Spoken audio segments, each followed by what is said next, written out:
지금 국무위원 인선도 좀 속도를 내고 있는 상황인데 물론 총리 후보자만 지명이 됐습니다만 장관으로 거론되는 인사 중에 김경수 전 경남지사가 행정안전부 장관으로 좀 거론이 되더라고요. 예. 물론 뭐 명확하게 발표는 안 했습니다만 이름이 나오는 것만으로도 야권에서는 반발이 좀 거셉니다. 왜냐면 예전에 그 드루킹 댓글 조작 사건으로 실형을 선고받아서 이제 그 수감까지 했던 분이다 보니까 예.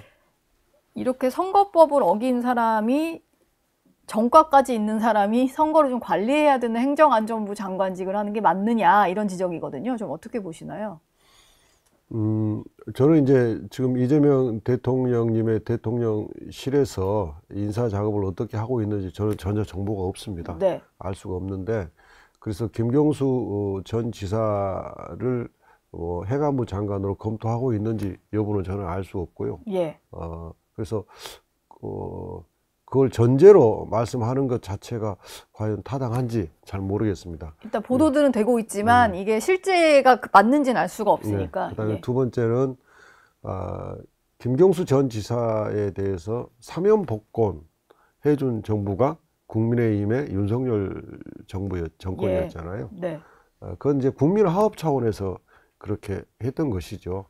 그런데 국민화합 차원에서 사면 복권을 해준 국민의힘 당이 지금 그걸 또 뒤집는 마치 국민화합을 부정하는 그런 식의 정치적 공세를 하는 것은 네. 대단히 부적절하다.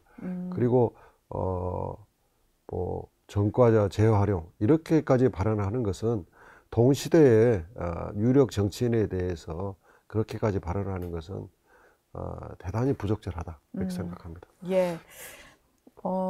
김민석 총리 후보자에 대해서도 의견이 많이 엇갈리는데 물론 민주당에서는 이제 상당히 잘된 인사다라는 평가들이 나오지만 국민의힘 쪽에서 보기에는 이제 과거에 뭐 학생 운동하던 시절에 어떤 반미 성향의 이제 행보들 이런 것 때문에 좀 우려를 하는 것 같아요. 예. 그래서 한미 동맹을 위해서라도 일단 이 김 후보자 지명은 철회해야 된다라는 얘기가 나오는데 이건 어떻게 들으셨나요? 대학생 때 학생 운동을 했다는 이유로 수십 년이 지난 지금에 와서 반미주의자라고 낙인 찍는 게 어느 국민이 그것을 설득력이 있다고 받아들일지 저는 대단히 납득하기 어렵습니다. 예. 그리고 그건 좀 치졸하게 느껴집니다.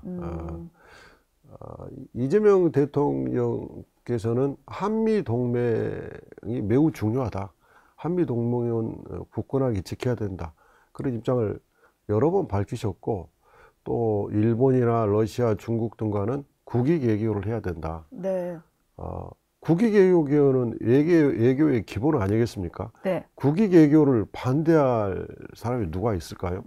이재명 대통령과 트럼프 대통령 두 분이 첫 통화에서도 네. 한미 동맹 강화에 대해서 두 분이 같은 입장을 보이셨고 또 트럼프 대통령이 이재명 대통령을 미국에 초청하셨잖아요. 그러면 지금 아주 잘 되고 있는 겁니다. 그래서 국민이 생각하실 때 설득력이 없는 예. 이런 문제를 가지고 지금 잘 하고 있는 이재명 대통령 정부를 초반부터 막 이렇게 흔드는 것은 옳지 않다. 예. 국민들이 볼 때도 별로 동의하기 어려우실 거라고 생각합니다. 잘 되고 있는데 그걸 굳이 예전의 일을 문제 삼아서 지적하는 건 수십 년 전에 일이잖아요. 치졸해 보인다라고 치졸해 보입니다. 하셨고요.